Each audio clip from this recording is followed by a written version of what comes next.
Hey, hey, hey. Hey,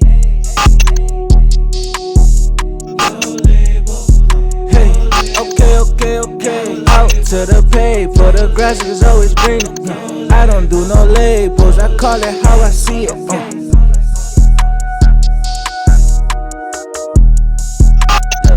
Okay, out to the paper, the grass is always greener. I don't do no labels, I call it how I see it.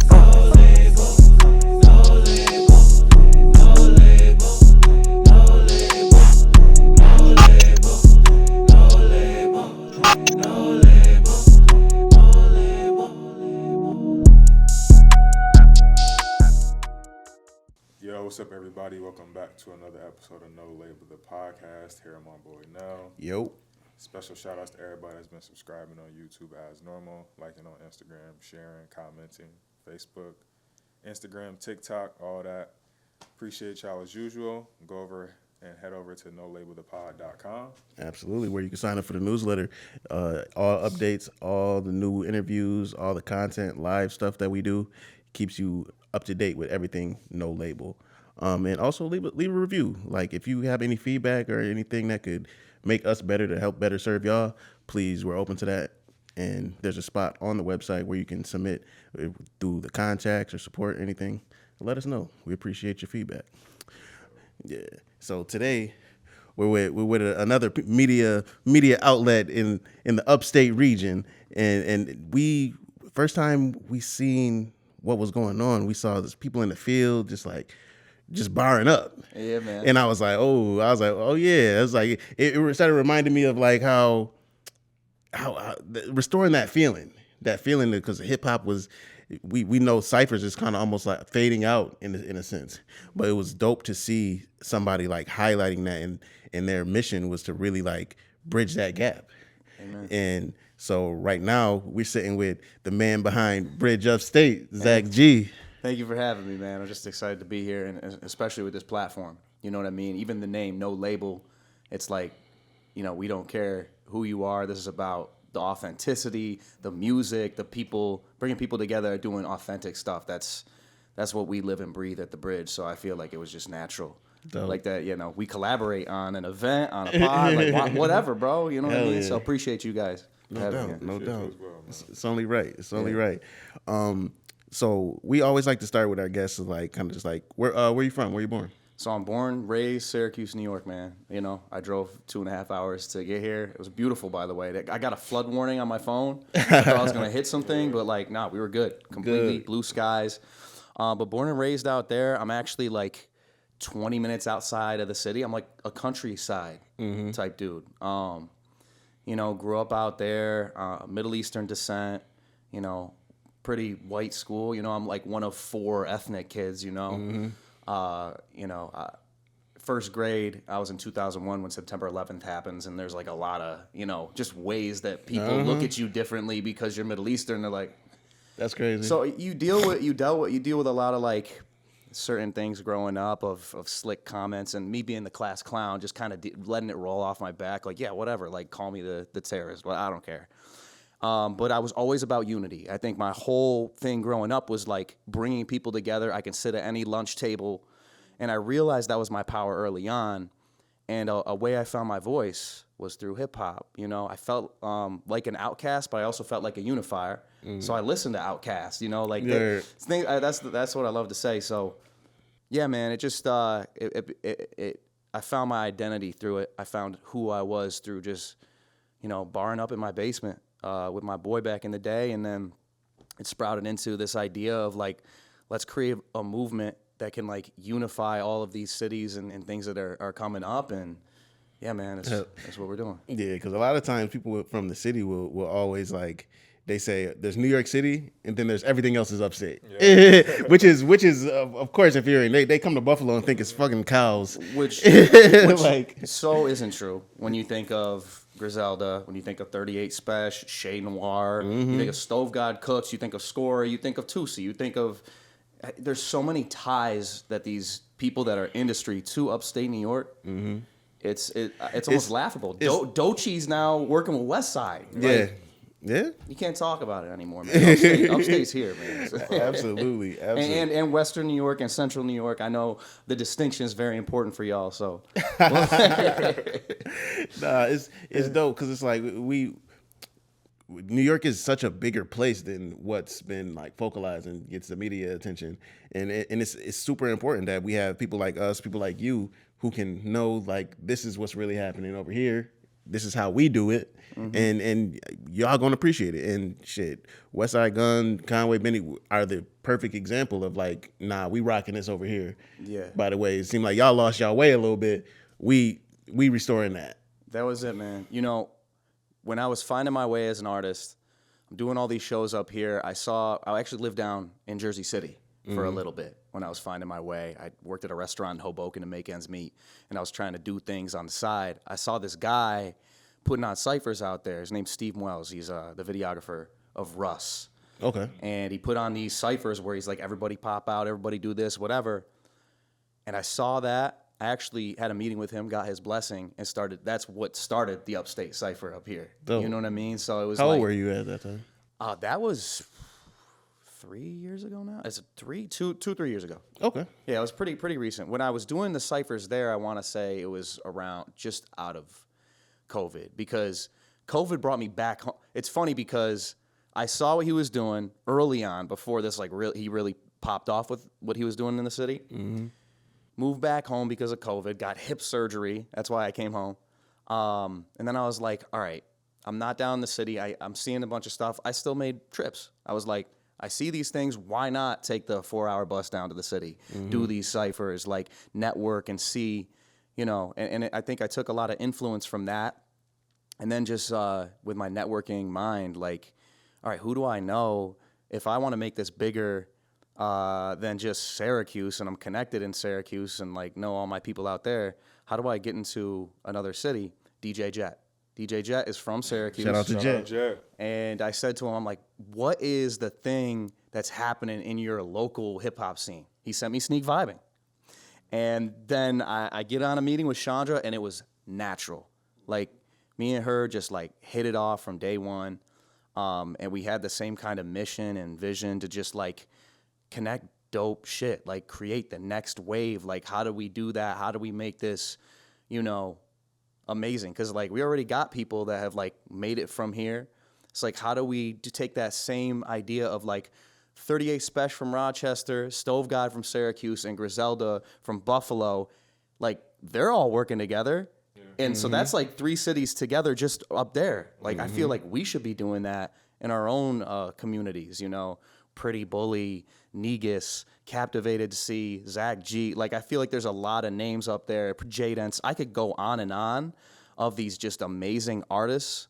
That's like, you know, these guys deserve to be on that level as well. Sure. And that's, I think, where we come in is like, well, let's create that next wave and let's attach it to industry in any way that we possibly can, and work amongst ourselves, collaborate instead of compete.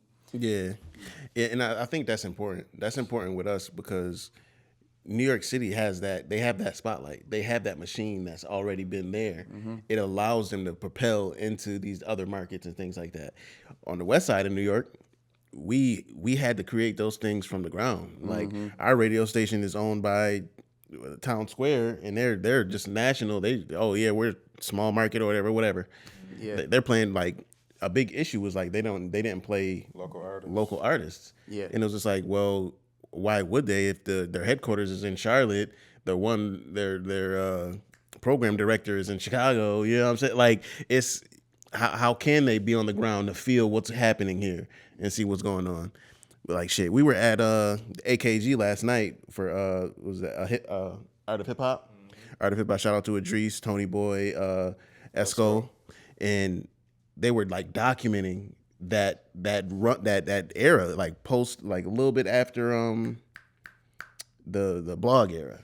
It was like we're probably from like that 13 to like now, and it was just like, yo, we did some shit, but we didn't have that media outlet that was pushing when in that moment of that, like we didn't have that media outlet, and it was like seeing it now is just like, yo, we have it here now, so we got to keep cultivating just like and pushing that art.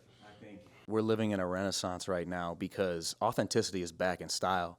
I think when we first got the internet and Instagram and things like that, it was like, how do we just do the most ridiculous shit to go, right? It's just that like Tyler, the Creator, shock value stuff, or like, let's just what. Now I feel like it's like, nah, be real. Like, what's the fabric of your soul? You know, I see that coming back in style, and I'm like, oh wait, like we can use this tool to empower and also take our power back. We don't have to go out to the gatekeepers of New York City, of Atlanta, of all these things. We have the internet, bro. And the more you can figure out how to do it yourself and keep it up here, that's why I don't want to move. Like, I can see it happening up here. I'd be stupid because right now we can be the ones that, like, craft and build what upstate New York is going to be in, like, decades. Like, that's what I think about. And, like, how do we leave it better than what it was? Not just a legacy, right? Like, not just like, oh, he did things. It's like, no, he did good things. And like, now creativity and art can prosper in a way. That's what I constantly think about. And, you know, hoping that I can connect with like-minded individuals. And I know that that's what y'all are about. So yeah. Hell yeah, man. That's it, man. Where did your passion for hip hop come from? Like, where did that start? Dude, honestly, it's started from, I'm on the school bus and my boy's got 50 Cent The Massacre, and he's got Get Rich or Die Trying. He's got the Lil Wayne stuff, Gangsta Grillz mixtapes, Eminem Show, Ludacris Chicken and Beer. Like, and Luda was my favorite rapper growing up. That's where I really found identity, because I'm just like, I like being bigger than life. You'll see it, Hip Hop Social May 31st. I'm a big character. I like to host things and just whatever, but I love that kind of thing. I love authenticity. I think I was drawn to hip hop in that early thousands because of that. Everybody was themselves, and in their own way, unique. That's why I was drawn to it, and I was like, this is my genre, man. And obviously, paying homage, respecting it, has always been a thing for me. And like keeping that like true culture and grit in the limelight. So like, yeah, I mean, I've always been someone to be drawn to real, even in a I don't want to even say social media is a fake world, but I know what you mean, though. You know what I'm saying? Just a different, I guess a different. It's a different world. Different world, yeah. Yeah, a lot of the younger generation who don't know life without it, it's very hard for them to distinguish, like, how is this not the real? Yep. You know what I'm saying? And we were with Adrish Thursday, and he was just describing, like, he was there to see the emergence of YouTube, the emergence of Facebook. And it was just talking about how, like, what viral was back then is how it shifted from what it is now. And we a lot of times we take for granted just like the access that we have and all the capabilities and the networking possibilities. Real. The world is our oyster right now, but it's so many distractions and bullshit. You almost believe that these numbers that pop up under this video is like the actual thing. Versus, let's say you go into a studio, like, people be tripping, oh, I only got 10,000 views.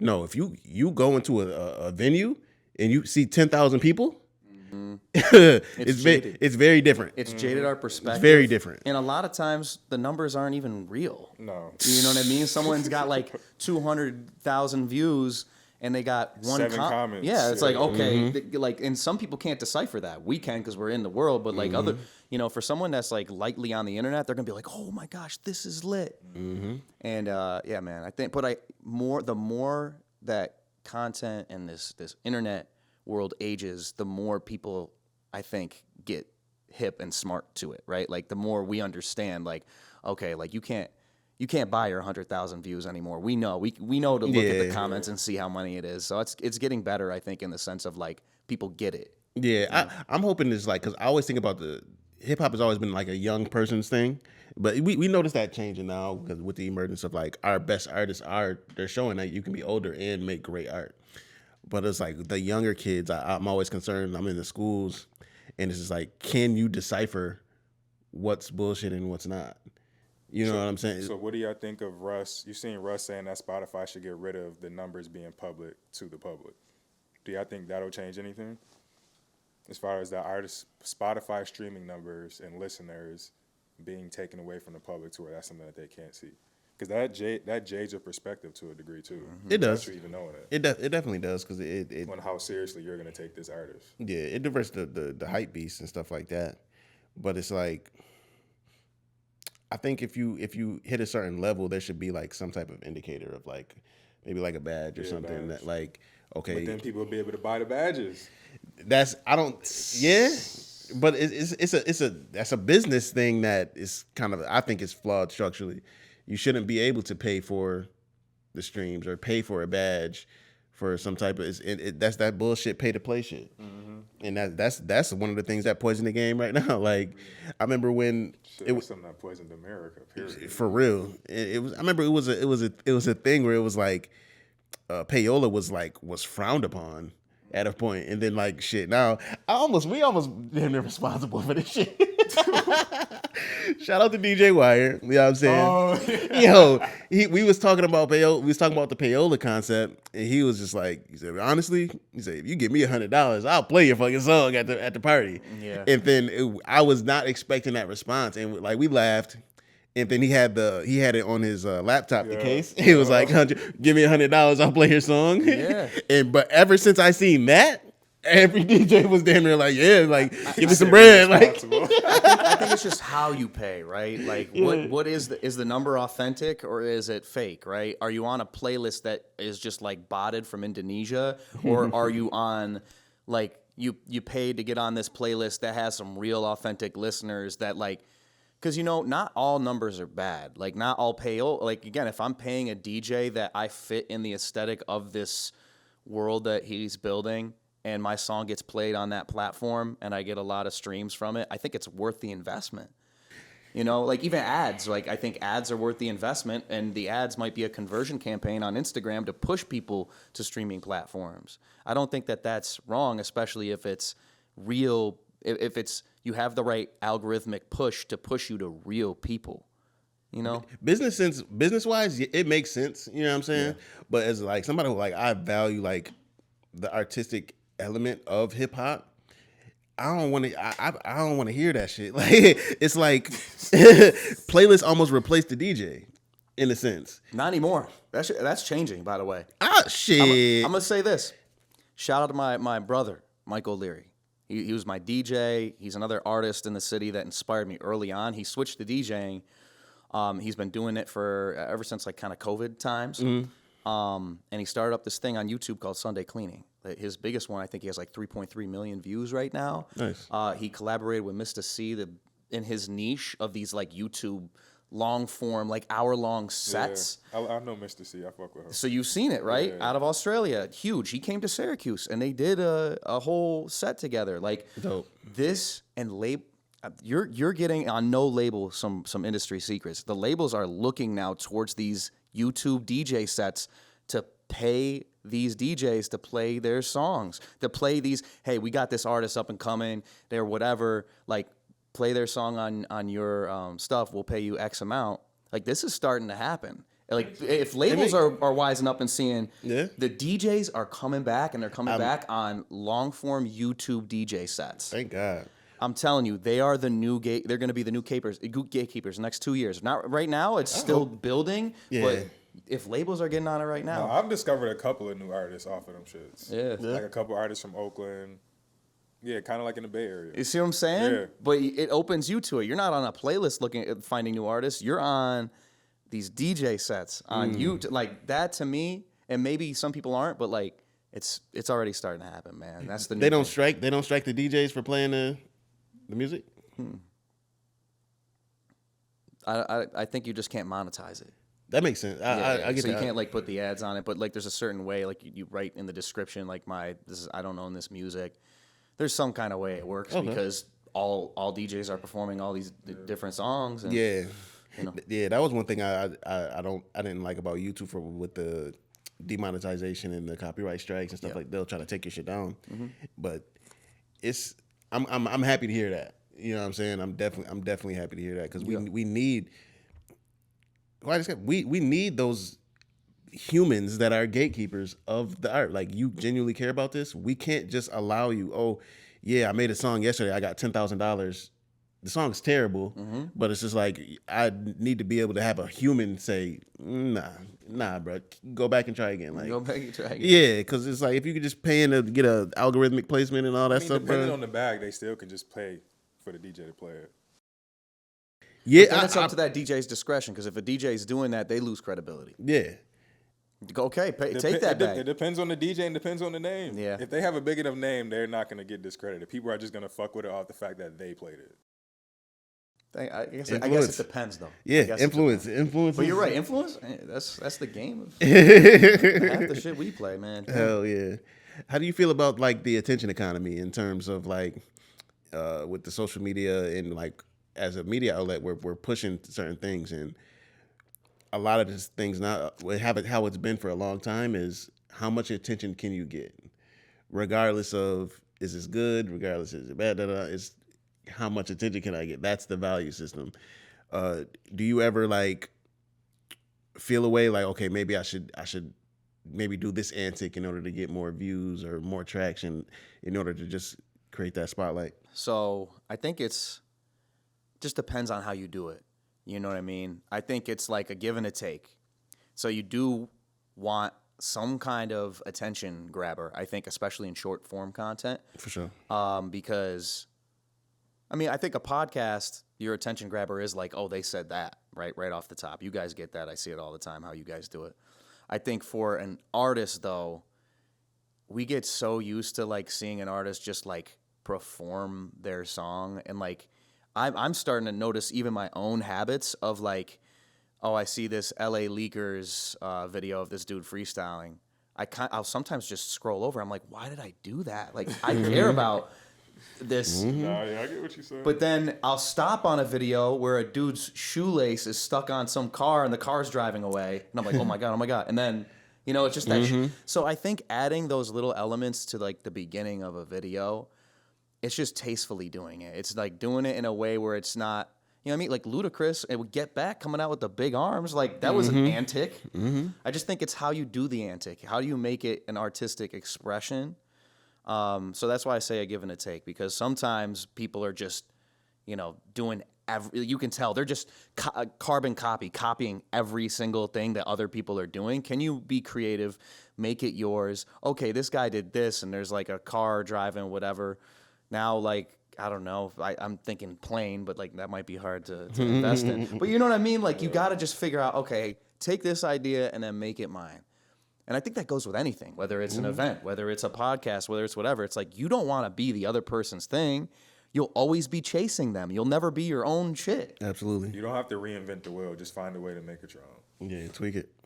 Exactly. Tweak it to yourself. So I think that's the idea with the creative economy, and like, not, you have to be creative. You have to do something with your content, but figure out how to make it yours, and you will stand out. And you might stand out a good amount copying other people, but you're gonna stand out for real if you're doing your own thing. Because now people have to copy you.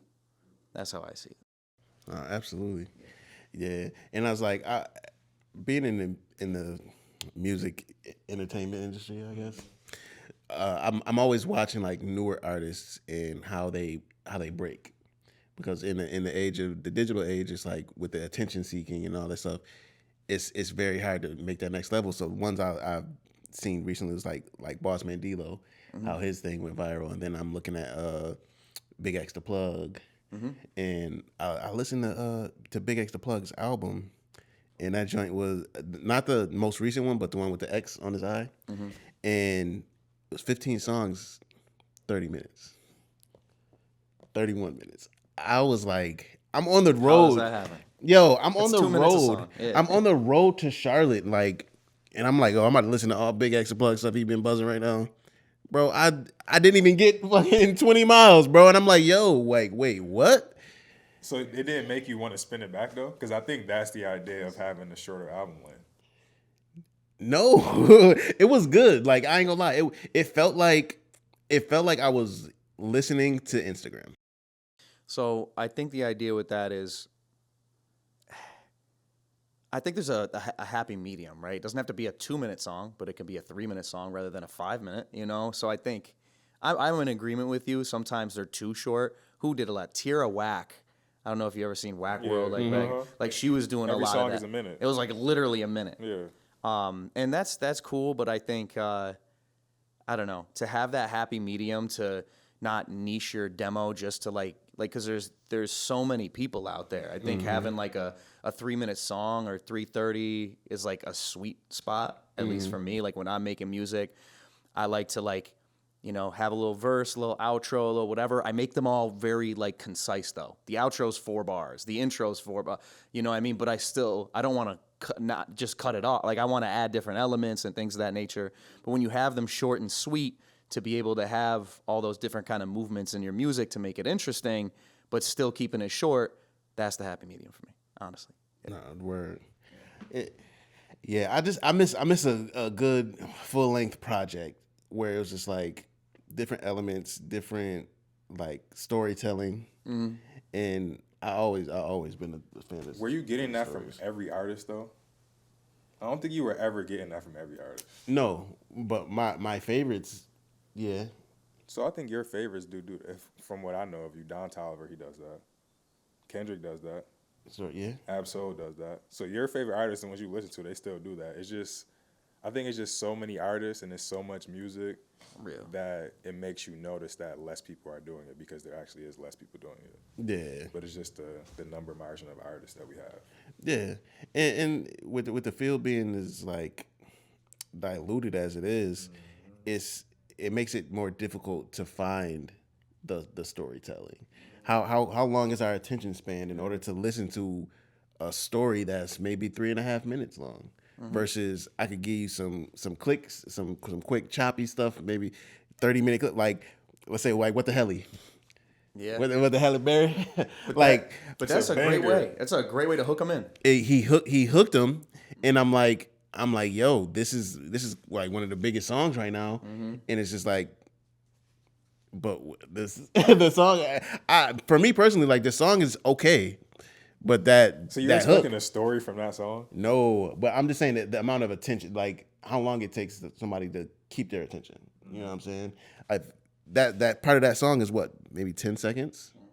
But this is the hottest song now because of 10 seconds versus this is the hottest song now because it's 3 minutes long and it's a good all the way through. I can listen all the way through and this is dope. I'm not just sitting here waiting for the smallest section of it. But I think anything that's like the hottest song is never the storytelling songs. They're the most loved, but they're not the hottest. And I think that's why the best artists, like the biggest artists of our time, Drake and Kendrick, they figure out, okay, here's the songs for the club that's like a little lighter, a little looser, whatever, right? And then here's the ones that are like the really deep storytelling cuts. And we can argue the difference of those artists completely, but you know what I'm saying. It's like, I think the most well-rounded artists of our time, the ones that people respect, are the ones that find that balance of banger, storytelling. Not every banger is a storytelling, not every storytelling is a banger. Some have a little of both, right? Yeah. But I think there's different tracks for different things. You know what I mean? For sure. And reason I want to bring attention to it is because like if an artist were to pop and you got this 10-second thing, yeah, you're hot right now. But do they love you? Did they really bond with you and how your artistic view of it versus just being a trendy thing? I think that's like, it's an element that I think you should be able to show. You know what I'm saying? Like I can give you this 10-second clip and I can give you a cool little storytelling joint. I think that's the importance of having a catalog too, though. For sure. Because if you reel them in with that and you already have, like, let's say 2 or 3 projects worth of work, other songs with other features of artists who they actually like as well, then those people who actually tap into that will become a fan. That's the curse of being a one-hit wonder, I think.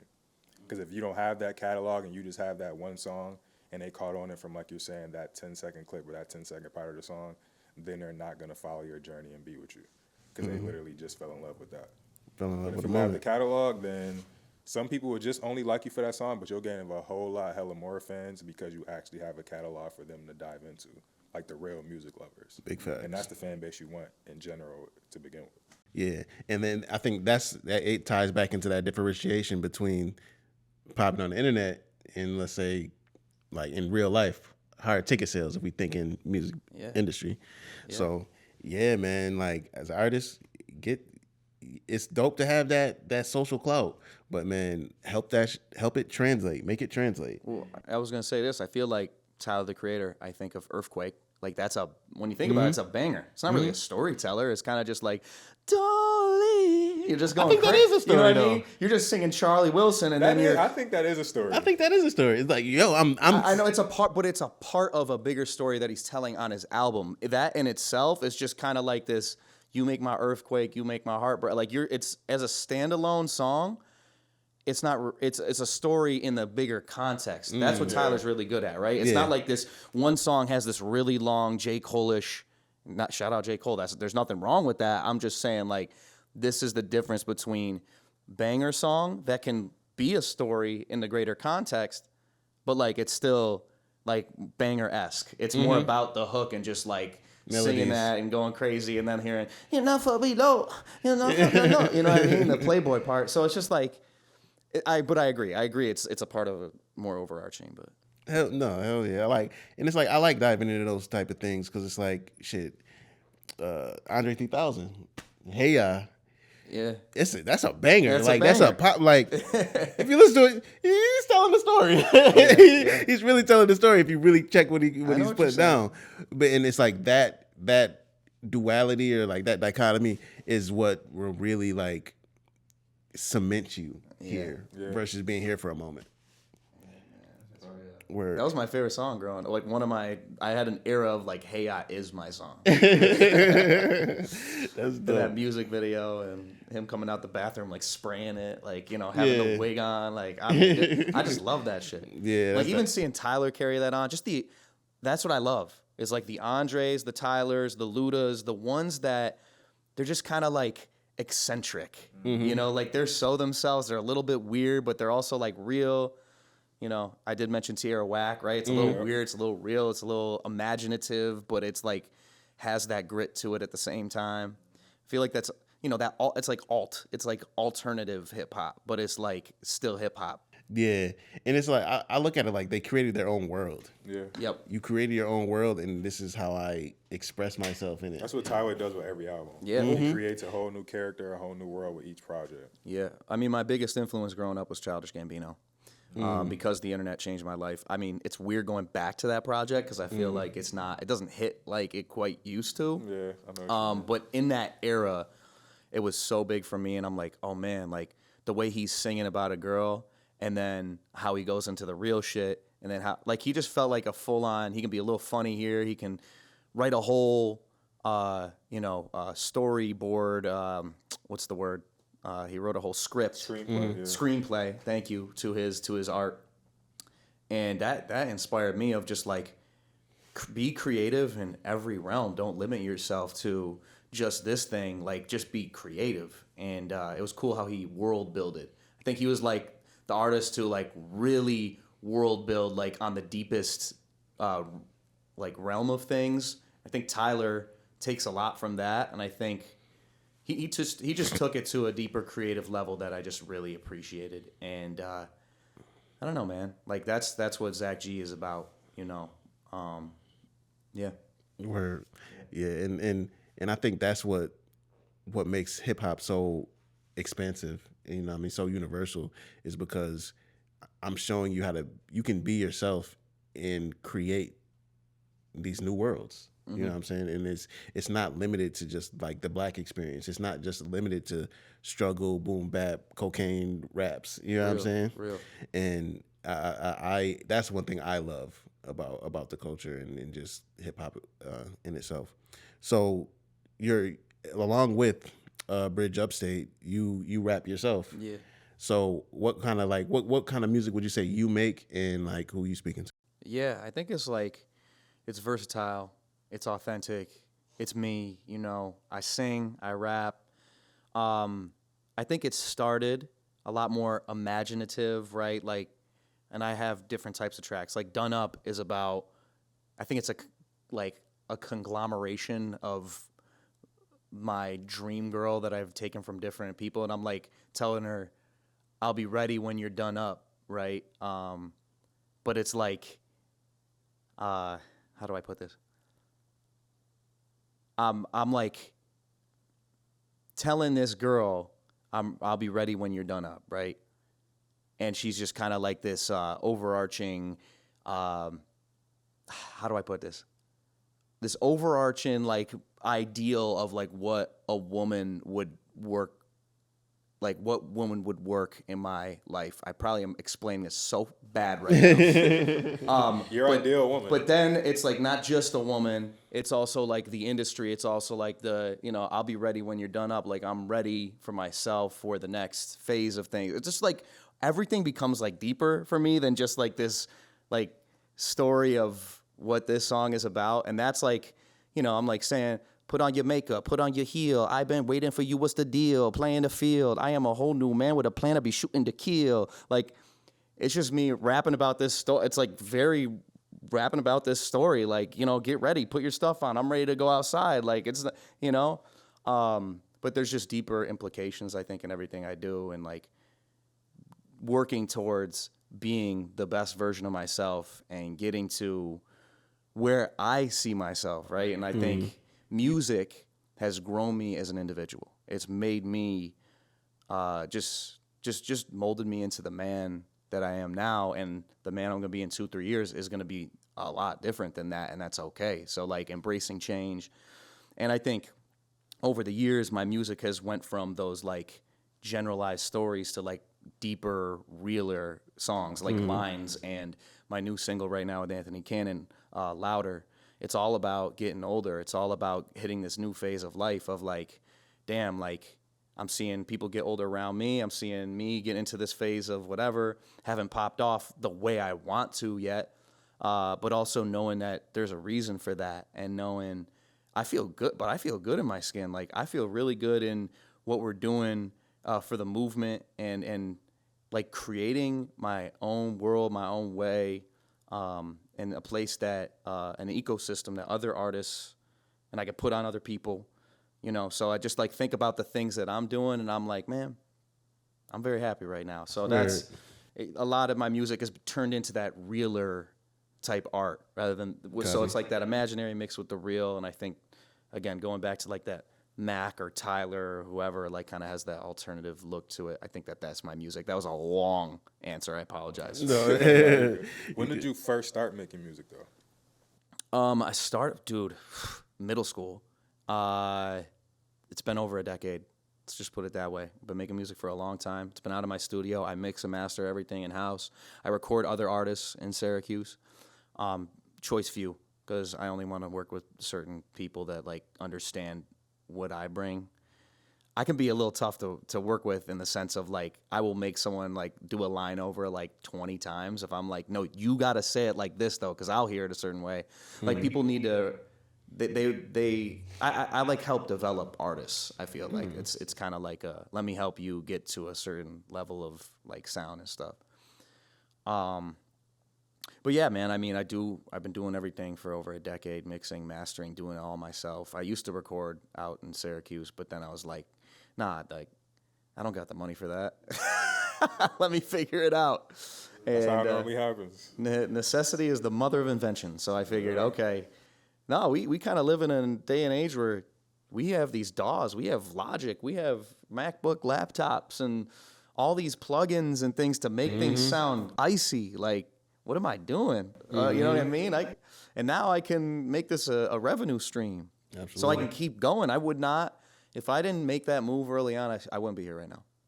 Really wouldn't.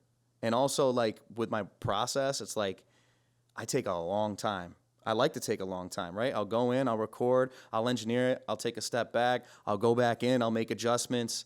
Like, I'm constantly tweaking, adding background vocals, right? Adding a new movement, flipping the beat, like just rearranging shit. I like to take my time with music, man. I don't want it to be a rush job. There's some artists out there, they want to put out 10, 20 songs and they want to go in and like, they think it's like a badge of honor. Like, yo, I just recorded 20 songs in the stew today. I'm like, yeah, but how do those songs sound for real, right? I recorded one song in 3 months and that shit feels like exactly how I want it to look and feel. Mind you, I'm also running a movement, doing events, recording other artists, working another job, I'm managing a pizza shop, right? Like, so I'm doing a bunch of other things as well.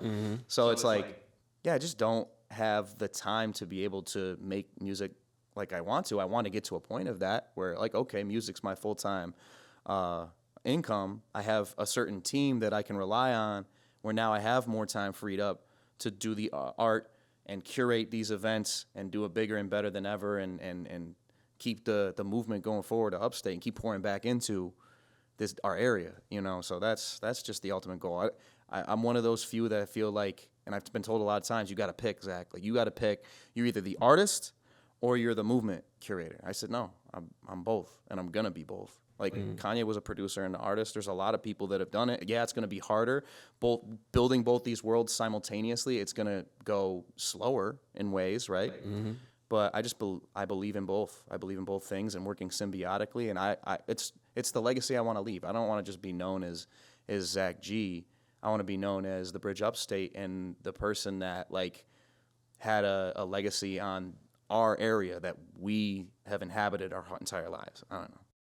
No, absolutely, and that's important. You know what I'm saying? Because people are seeing you and looking up to you in order to, like, you're paving the way in a sense. We don't have those outlets here, and that's we've spoken on it. But also y'all, you know, Yeah, paving the way. And there's a lot of, this is kind of my thing, is like there's all these dope entities out here in upstate New York, and I think it's just a matter of figuring out how to make them collaborate on events, on content, and, like, what does that look like? And I'm constantly having those conversations with Chandra, and I'm happy to start actually having those conversations with y'all, because I feel like it's more important than ever to, like, really take that seriously and figure out, like, how do we make Western New York, Central New York, and the greater upstate New York look and package it as the dopest it's ever looked. You know? For sure. Yeah. And with you mentioned that you have like Middle Eastern descent. Yeah. Through your rap, do you feel like it's important to, like, bring attention to that and, like, really, like, rep? Yeah, of course. I feel like there's different sides of me, and I feel like some songs call for that. I'm not like you know, the warrior for it in the sense of, like, all my music is about that. But I do it in the sense of, like, my song Mediterranean Brothers. The first verse is my guy Nick Moody. Shout out Nick Moody.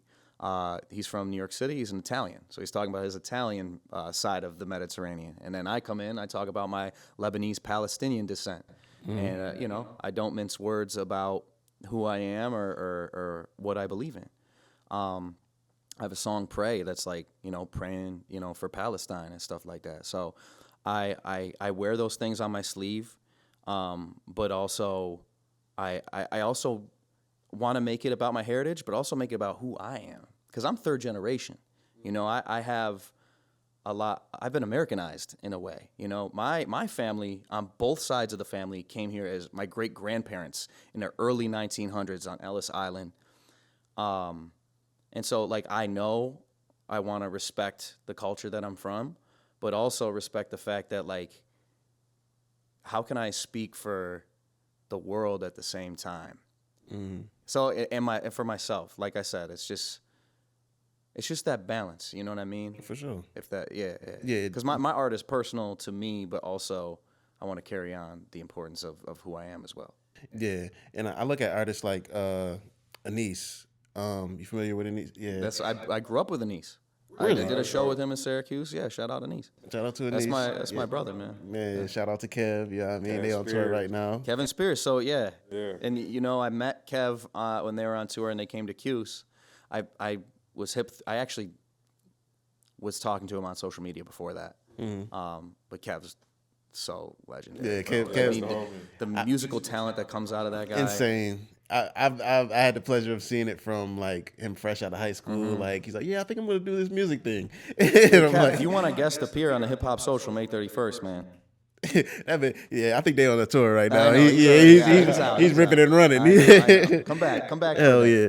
So with that, like, I know a lot of times, like, hip hop can be confrontational in its elements. You know what I'm saying? And a lot of times, like, you'll hear, like, a boom bap guys be like, oh, the younger kid, the melodic rappers, they don't speak on this and da da da da da da. And then a lot of people was like, y'all, nobody want to hear that preachy, you know what I'm saying, lyrical miracle shit. I want to talk about a little bit of that balance. I see artists like DJ Khaled. He has Palestinian descent. Do artists who are in hip hop of the same descent, do y'all kind of look at him a certain way? He doesn't say anything about Palestine. I actually, I don't respect DJ Khaled. I'm just gonna flat out say it. Like he is that descent, but he doesn't really like. He separates himself, right? He doesn't stand up for it. Like I feel like people of our descent would hope for a guy with that power. But yeah, no, for every DJ Khaled, there's an Anise. Shout out Anise, man. And so I just think it's a balance, man. I just think it's a balance. No, absolutely. And that's one thing, like, when I look at the landscape of hip hop and just hip hop culture, there's always been a balance. And I always feel like there's a machine or an algorithm that kind of tilts it and angles it one way. And with saying that, it makes me think of how I always mention this to certain people, and it's like it's hard to have the conversation because I'm black. I'm around, most of my friends are black, and we tend to have these certain conversations online. And when it comes to, like, let's say, like, men and women, the balloon pop challenge, almost like gender war shit. Aaron the plumber? Yeah, you know what I mean? You're not qualified, baby. In a real way. In a real way. So, but one thing that I don't like is, like, how a lot of times black people will have these conversations about how our men and women relate in internet public forum. As a Middle Eastern Palestinian man who is also in hip hop, how do y'all view it in terms of, like, I'm not trying to get you caught up in, like, saying something wrong, but it's just like, from your cultural standpoint, how do y'all view it? Because I want to see, you wouldn't see Anise and DJ Khaled, like, bump heads or with anything, or just, like, y'all shading or any type of. You're saying, how do we view what exactly? How do y'all view us having this public discussion of something that's very specific to us? Everybody has their own viewpoint. The internet is so big, it sometimes is frustrating, and there's a lot of people that talk that have not educated themselves, and that gets a little bit annoying. But also, I don't know. Yeah, you have this basic forum that anybody can say whatever they want on, right? And a lot of feelings can get hurt. And a lot of the times, instead of writing a comment, I'll just be reading. I'll just be soaking things in to see, like, what's the state that we're at right now? Yeah. I don't know why I just thought of Jaden Smith. Can we talk about the state of the world right now? But, like, no, I don't know, man. Yeah, my opinion is just, I don't know, stand for what's right. That's it. You know what I mean? Know what's right. You know what's right. Y'all know what's right, man. Like, yeah. And that's all I'm gonna say. Free Palestine. Stand for what's right, but also, respect people's. I just try to respect people, but also stand for what's right at the same time. You know what I mean? I think that's a fact. There's with that kind of situation, it's just everybody has existential dread. It's like this thing of, like, if this side exists, then this side ceases to exist. That's really the root of the issue that we're talking about here. So I really think it's just respecting both sides, respecting other people's viewpoint, trying to speak from a balanced perspective, which with something like that, it's very hard to do, to say the least. But yeah, man, I don't know. It's like, why can't we just, like, stand for truly what's right, and everybody should have the right to live, and resources, and water, and shelter, and it's pretty simple. It should be.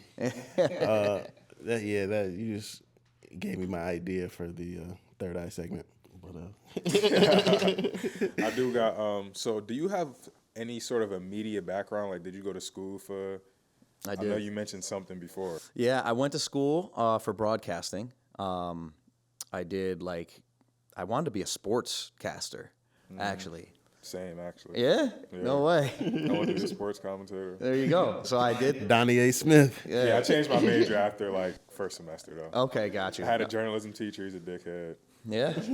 Okay. But now I'm here. That's great. You know, I stuck with it for 4 years, and within that, I'm also creating mixtapes on the side and being like, dang, I kind of love music more though. Like I'm having this realization while I'm at college, and like I remember it's 2016. My grandfather passes away. I went to OCC Community College right out in Syracuse, transferred to Oswego. And it's my first year in Oswego, and I remember it was such a hard transition because, you know, it's the first time I'm living away from home, and family shit's going down while you're not home, and you can feel the stress of that. I'm also having this existential crisis of like, oh my God, like I don't know if I want to be in broadcasting anymore, but I feel like I need to finish this out. So I did. I ended up, you know, finishing out to my degree, but didn't stop with the music, and I had this long-term plan, like, okay, I'm in broadcasting. I don't want to be a sportscaster anymore, but what's the thing that's connected to music? Radio. So I went into radio. I worked at iHeartMedia in Syracuse. I worked for a couple radio stations. It's like a conglomerate of radio stations that they own in the area. Mm-hmm. Was a promotions assistant, worked my way up to a producer for a talk radio station.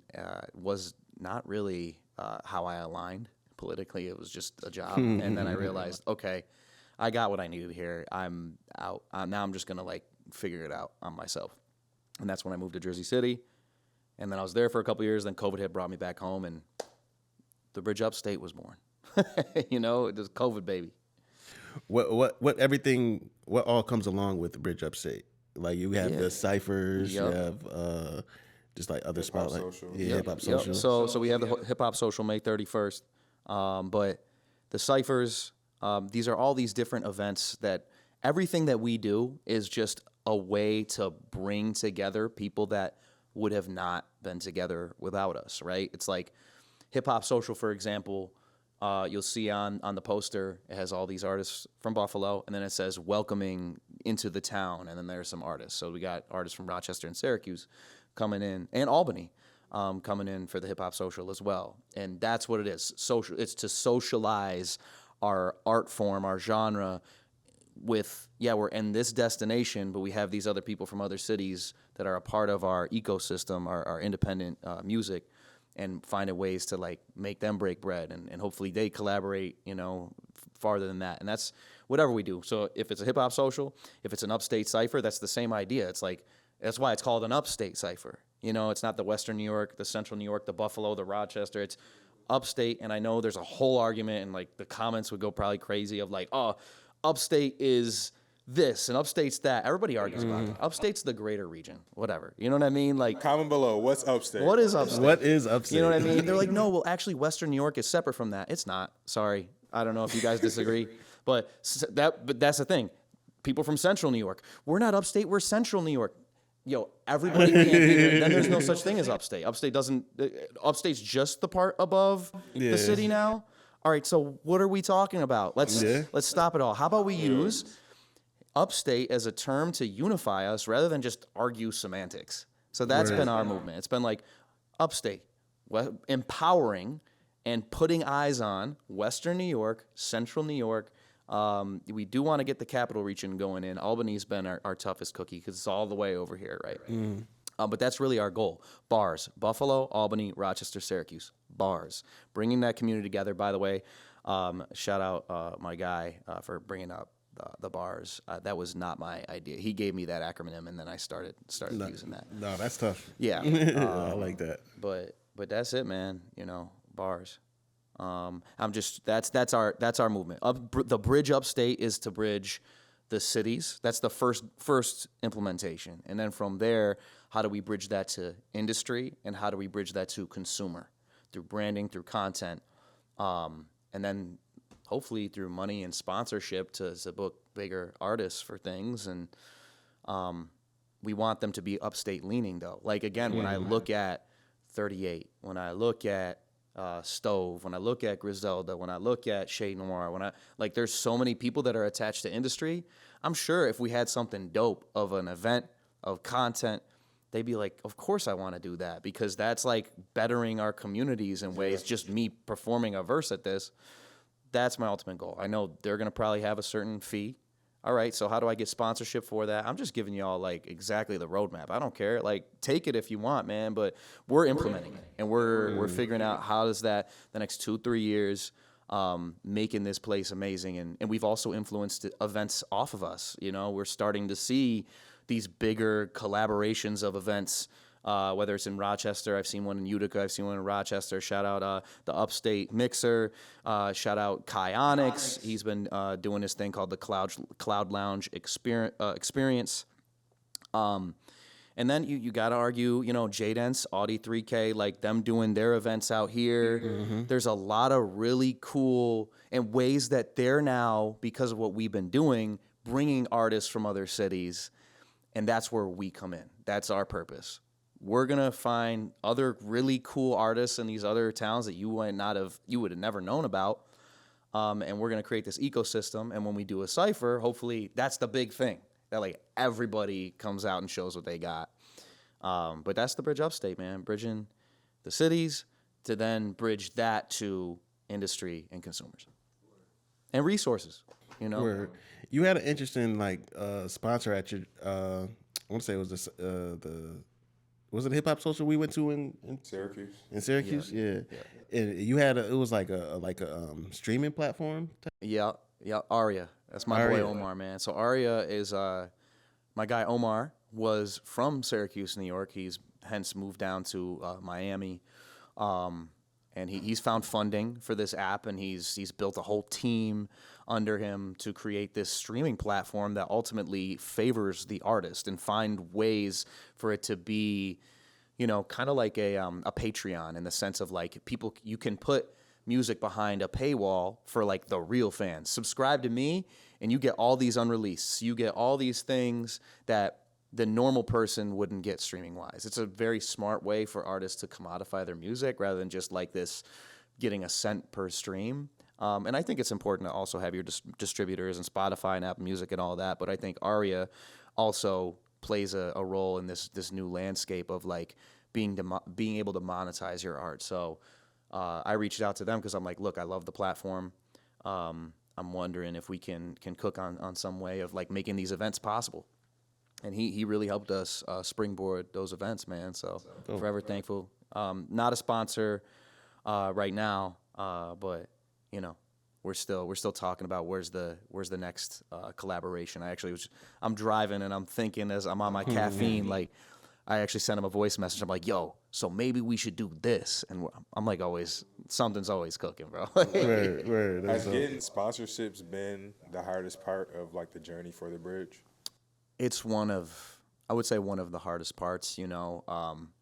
But I'm really focused on that. Like, if you can get something to the money, then you can really, money makes things possible, makes the world go around, right? And like, how do because I know I have a vision that doesn't just better me, it betters other people around me too. So you know, me and Chandra have been working out like on sponsorship pitches of like decks and like being able to explain how this, you know, betters the community and what our vision is for the next 2 years and how the contents went viral and how you can sponsor this event or even just this content and like having options for people, having tiers. There's so much that goes into it.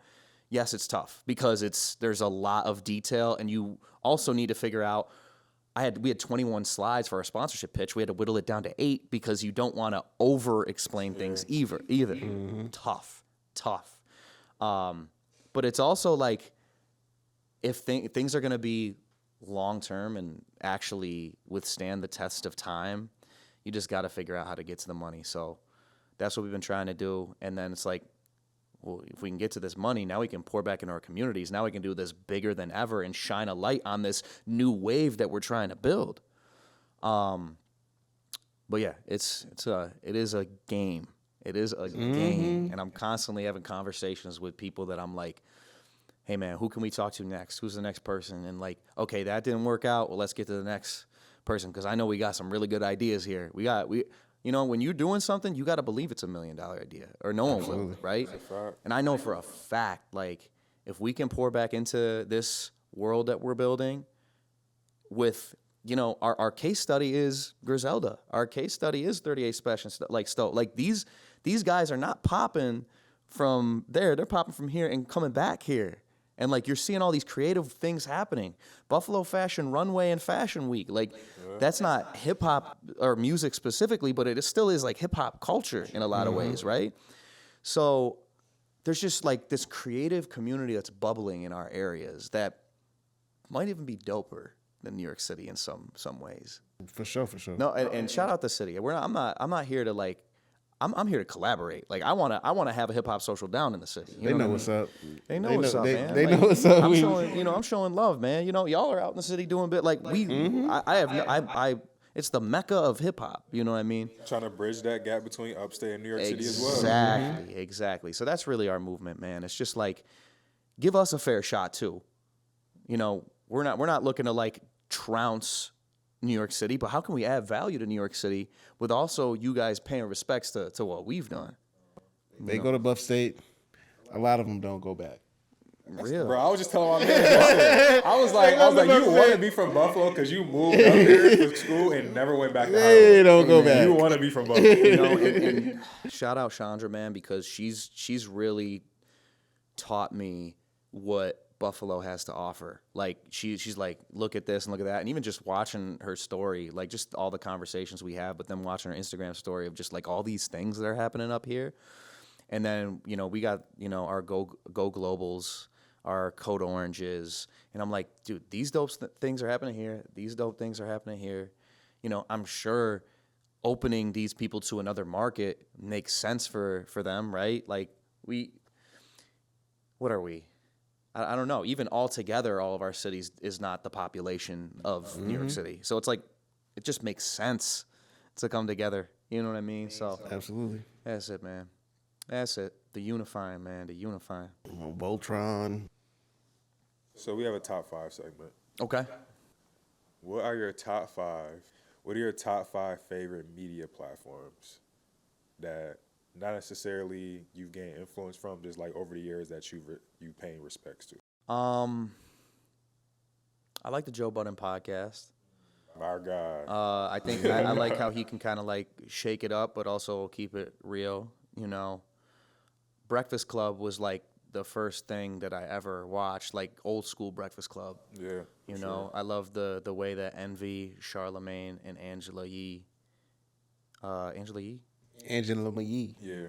Angela McGee. Angela McGee. You know, but that's Charlemagne. to me like the way that they balanced like, you know, Charlemagne's ridiculousness with, you know, Envy and them being a little more professional. I think it was perfect, right? It always brought out, there was some kind of, you know, sometimes it was too much, but I don't know. I respect that. I respect something that's going to like, they're not afraid to ask a question. They're going to ask it.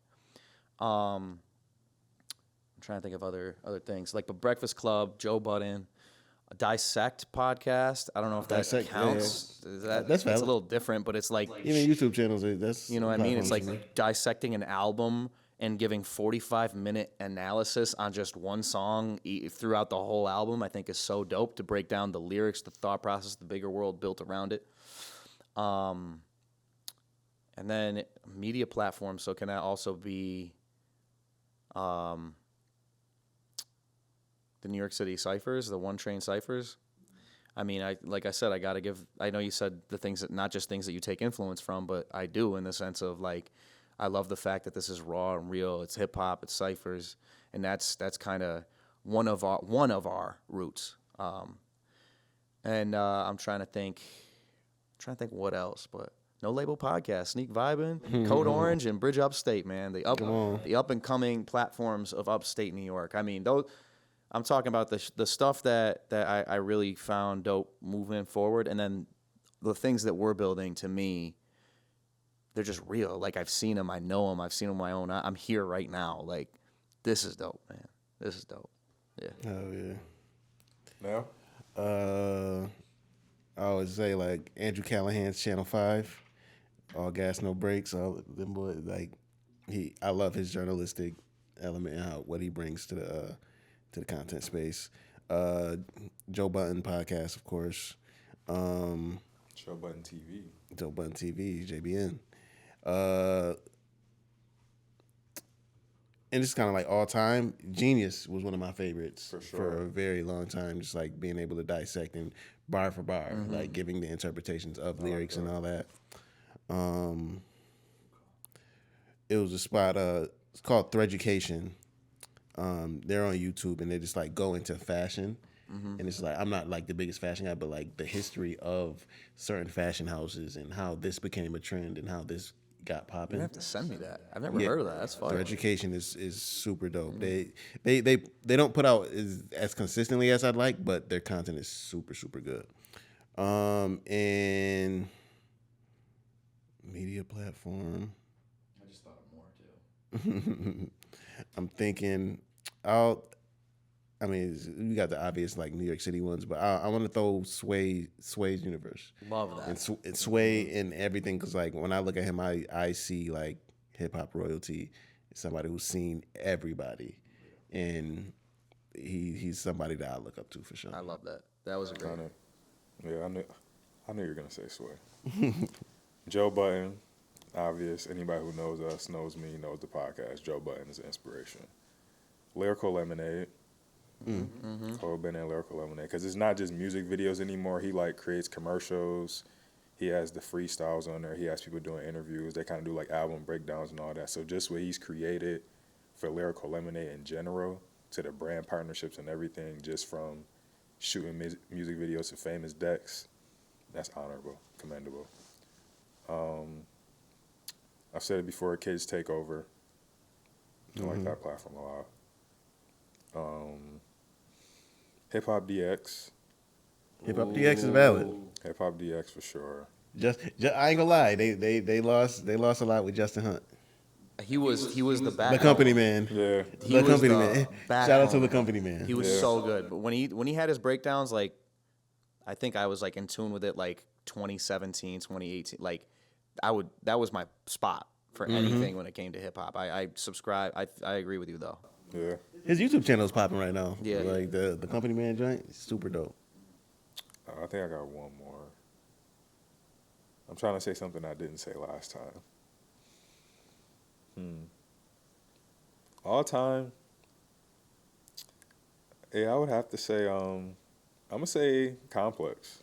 I figured you was I going. would just all the different types of content. Everyday struggle was another influence to creating a podcast. So Yeah, that shit in a chokehold. yeah, so Complex. Yo, that shit, that was a moment. Even this like the sneaker shopping joint. Remember they had the show with like Trinidad James where he was talking sneaker talk. They had the Gilbert Arenas show, which then created Gilbert Arenas his podcast and Gil's Arena now. So Gil's Arena's fire too. yeah. Hell yeah. But so we also got a segment. We have a third eye segment. Okay. Where we talk about unconventional opinions, unpopular opinions, conspiracy theories, spirituality, all that type of stuff. I don't know, from my experience, like I don't think I've ever talked about this, but I've always kind of wanted to, but I didn't want to shake the tree too much. But like in high school, or not high school, in college, there was like, I used to always see like, do you ever see those coexist bumper stickers?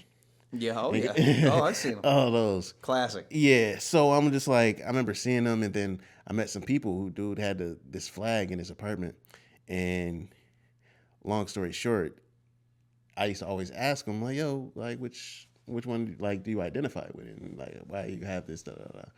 I never get an answer. Fast forward, I found out they were some not so, like, people that are very, very hard to coexist with, I'll put it like that.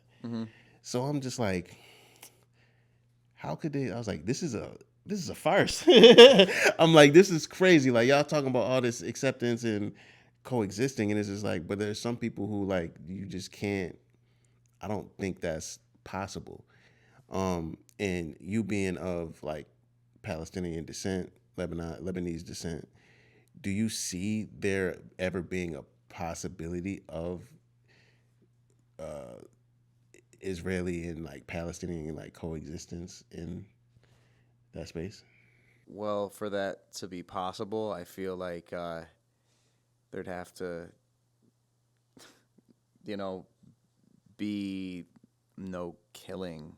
And I don't know, man. I mean, it's just, this is so deep to the sense of like, this is, you know, in the beginning, it's a lot of religious reasons. Now there's monetary reasons. Now there's just so many reasons as to why that might be the most valuable spot on the whole entire earth when it comes to economic, religious, you know, cultural.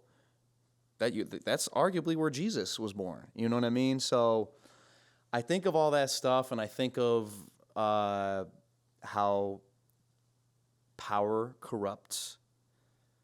You would need people to be able to handle power and handle their egos, and the people in power, which are completely jaded from reality when, you know, you have billions of dollars and all this stuff, right? They're making the decisions and they want to make more money. They're the ones that are screwing up a lot of this stuff. And the only way for us to coexist would arguably be, well, I don't think money is the problem. I think it's how we utilize money. That's the problem, right? Because there's a lot of, you can put money into philanthropic things and do beautiful things with it. Money is an amplifier. It amplifies whatever you put it into. So if we are able to coexist, the money has to go to trying to coexist. And the money right now does not go to that. It goes into propaganda, you know, just a lot of things that divide rather than unify. And until the money going into things, I know it's a real generalized answer, but the money has to go into things that, and I don't know what that is, but like right now, it's not going into the right things. Absolutely. Yeah. And I just mentioned, do you want to touch on it?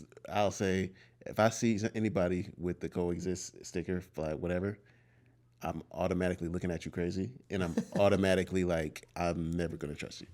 Yeah, I think it's a great sentiment. You know, it's like, hey, we want to live together and be like. I might look at them crazy, but I'm also like, you know, maybe their heart's in the right place. It's honey in the trap. From a person who's I've seen that. Shout out to the honey group. Man, because I one day I'll tell that full story. I may document it, but yeah. So with everything that's going on in the Middle East now, we see a lot of different, just like with the war. We understand what's going on in Gaza, understand what's going on in Palestine. How is the faith like of your people, and it's like, how are y'all able to like keep it going? That it's tough, man. Watching everything on the news. I mean, this is the first time ever you're seeing it in the whole genocide in the palm of your hand, you know, and knowing that this has been happening for a long time. My whole life, I've been raised of like, you know, hey, like we are very subjugated to a lot of things out in that area. That you could argue that's why people immigrate here, to flee a lot of persecution, right? And knowing that, you know, generations before me like fled here for a quote better life, you know, and you have to ask, well, why is it a better life here and not over there? And I think there's just a lot of like, you can go back to like the Ottoman Empire and all that. I'm ranting. But yeah, I think it's like knowing that our history is just always having a ruler above us. We have to be strong because, you know, we've never had control of our own destiny. And I'm sure that's something that can be empathized with Black culture or with Middle Eastern culture, is we've always been subjugated to things. Absolutely. But I think it's bigger than that. It's just like, again, how money corrupts and how power and you know, money hungry people, they don't care about you, me, or you. They care about what do I got to do? What do I got to do to? It's scary. It really is scary how it can blind. Yeah, and it's funny because it's like, in terms of narrative, I always see they always try to there's always an attachment between blacks and Jews that they're always trying to, oh yeah, we're one and the same, da, da, da, da, da. And it's just like, but just coming from my experience, I feel like I have more in touch with the Palestinians and the people going through that. Yeah, man. Black people in America have dealt with systematic oppression since the 1700s, since they landed. And it's like, since y'all landed over there in a spot that's not yours, you have been oppressing a certain group. So don't try to sit here and align with us. And I don't see black people pushing back on that enough, and I don't rock with it. And it's like, yeah, I get it, cameras and media and outlets. And it's like, but at a certain point, somebody got to grab their balls and say, yo, fuck that. You know what I'm saying? And that's what, like, I'm ready for that to happen. And I don't even want to say dude name. Who are you expecting to do that? Huh? Who are you expecting to do that, though? The collective. But that's one reason why, and let's say if we're looking at a specific leader, that's why I've always been bringing up Ibrahim Toure out of Burkina Faso. See after you the live right there? Yeah, and I've been pushing him is just like, because he's really about his sovereignty. He's really about controlling his destiny and for his people, and making sure that they're self-sufficient and not letting Western powers push him around, and really standing on his square and defending his shit. And in terms of America, we've had those leaders for many years throughout the 60s, even now. But it's just like, I think a lot of the administrations, and it's like, regardless if it's red or blue, but like, I think there's a system around to make sure that we don't elevate to that prominent role that black people should have. It's like, we create a hip hop culture, something that impacts the entire world. Which is now American culture. Completely. Look how it impacted me. A man of Middle Eastern descent. Fam, yeah, it's drill music on so many different countries. It's everything, man. It's even if it's not hip hop, it's tethered in the fabric into pop culture. Every little things, to the way that how a beat is engineered, how the drums are the prominent part of things. Like it's even down to those little nuances. Literally. And it's just like, and we can say, people have arguments about how has hip hop benefited black culture and with the violence and everything. And it's like, I'm looking at it like, yo, we created something and we changed the world in our ignorance. Imagine if you gave us the tools and the opportunities and didn't just like push trauma on us. Think how we can impact the world. Real shit. You know what I'm saying? And that's the narrative that I want to be able to push in order to, like, change the world. It's so many things. Like, we're seeing a shift, and it's just like, okay, for a long time, it was people weren't saying anything or just like pushing that line. I feel like now is that time. I mean, with the internet, it takes the power away from the gatekeepers, and now's, like you said, now's the time to put the money in the right hands. It's been in the wrong hands for too long, and that's why there's been oppression, and to get away from this systemic problem that we have, it's like the right people need to be in power, and that hasn't happened for a long time, because how the system has been set up has been, the people who are going to get to the money the quickest are the most greedy, and the ones that they have, like, that's almost a sickness. Undoubtedly. You know what I mean? Of people that are hungry for that. So I think with the internet and decentralizing things, there's nothing's perfect, right? There's a lot of negative things that come with that too, but the positive is, oh wait, now we have a little more of a voice. Now that can be even bigger and bigger and bigger. And man, now's the time, man. Build your empires and stand for what's right. Absolutely. Absolutely. If people wanted to just like keep in touch and see everything that Bridge Upstate has to offer, how would they do so? Yeah, man. The Bridge Upstate, we're on all social medias. The Bridge Upstate. That's the movement for the next wave of upstate New York's hip hop and R&B. I also said R&B. We're figuring that side out as well. But yeah, and then I'm Zak G, man. I'm an artist, host, movement creator, in the stew. If you want to record, let me know. You can find me on all streaming platforms. Or all social medias. IAMZAKG. I am Zak G. Streaming platforms, just Zak G. ZAK though, 3 letters. ZAK space G. Absolutely. Yeah. Absolutely. So the hip hop social event, May 31st. Yes, Tell sir. us about some of the acts that's on that. Yeah, we gotta talk about that. We We talking got about no Tell about some of the acts that's on that. Oh yeah. Dude, we got a great little lineup. Aki is gonna be on there. J-Dance is gonna be on there. There's so many people that I'm going to completely forget. We have Akua from Rochester, Kata from Rochester. We have Kruga from Albany, Monroe from Albany. Obviously me, I'm hosting it. DJ Impossible, our DJs from Rochester. So you're getting the theme here that we're really just like trying to like come into Buffalo and be like, here's the whole, like, here's kind of like everybody from everywhere coming to this destination. That's what the Hip Hop Social's been, right? For Women's History Month, end of March, we were in Rochester, all women's lineup, from, women from Buffalo, Rochester, same kind of thing, same kind of idea, right? Different themes for different nights. This is our Buffalo premiere, so that's the theme. Hey, we're in Buffalo for the first time, y'all. Like, that's all you got to say. No labels here. Sneak Vibing's here. Chandra's going to be co-hosting with me. Y'all are going to be out there taking content. And there is more artists that, again, there's so many artists. Chris Price, there's so many artists out there that we're going to have on this night. And I just can't wait to break bread with everybody. And that's what it is, the Hip Hop Social. We're socializing hip-hop and bringing everybody together and continuing to establish relationships deeper and new ones. So, yeah. Absolutely. Yeah. Absolutely. How did y'all go about picking the artists for a lineup?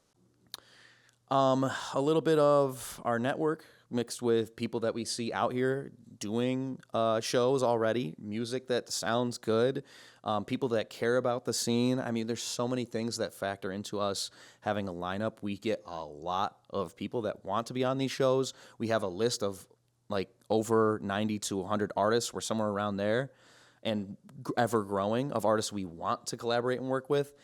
Honestly, I went a little overboard with how many artists I booked for this one, but it's also like I think all these people deserve, and there's even more people that I didn't get on this one that I'm like, damn, like we should have got Neftali, man. But like Neftali was going to be on our Cypher, by the way, Juneteenth Jamboree. We got our Bridge the Culture Cypher too, out in Olean, New York. Shout out. Oh, Carney's going to be on this one. Trey Styles of Create the Culture. Lee Alley was on our event before, but we got some of that group as well. We're really just trying to intermingle everybody and try to figure out a way to create just, like I said, just this atmosphere of the ones, the up-and-comers, the doers, the music that sounds good, the performance that is, there. We're just looking for those types of people, man. And if you have that, if you're not on a show yet, keep working, man. Keep working. We'll see you. Stay on our radar, you know what I mean? Don't be bashful, but also don't bash us for not having y'all on a show.